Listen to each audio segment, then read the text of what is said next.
What advice would you give someone that's in a relationship that feels like their partner maybe compares them to porn, prioritizes porn, or kind of maybe idealizes it and consumes too much of it? Like, what advice would you give someone that's on the other side of it that doesn't really know how to tell them, like, hey, this isn't working for our sex life? So that's probably a good place to start, is addressing like the consumption issue. And I think it's important not to get lost in it's a porn problem, because then you're not going to really get to the root of the issue. So like what are they really doing? It's like avoiding the family, avoiding you, avoiding obligations, procrastinating. Do they have compulsions with other things, whether it's like eating, gambling, spending?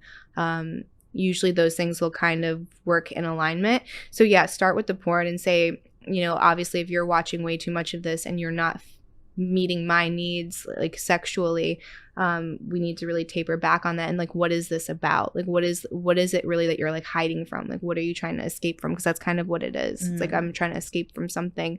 I don't know if maybe they're in like a depression or anxious, or if like they themselves are feeling lost. There was this interesting dialogue that I saw, and it was, whenever you're feeling something within the relationship, people are mirrors. So if you are feeling isolated and unseen and unloved, and like your needs aren't being met, your partner's probably feeling the exact same things.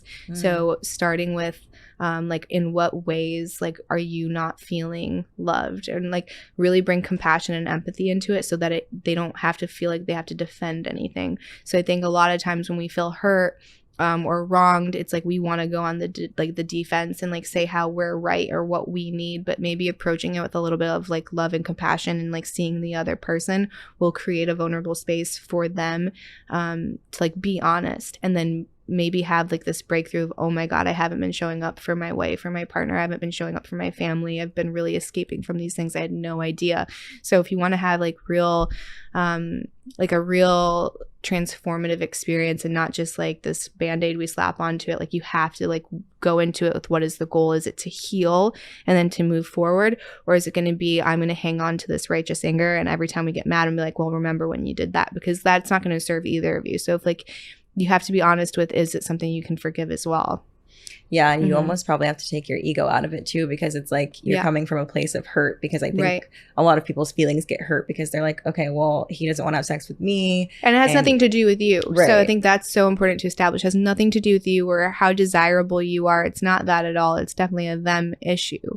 Yeah. But you just want to create the space where they feel like they can be honest with you and not attacked. Yeah. It's just like such a sensitive subject, because I feel like it's so layered, especially with all of our relationships with sex and how we like grew up looking at it, and relationships with porn specifically.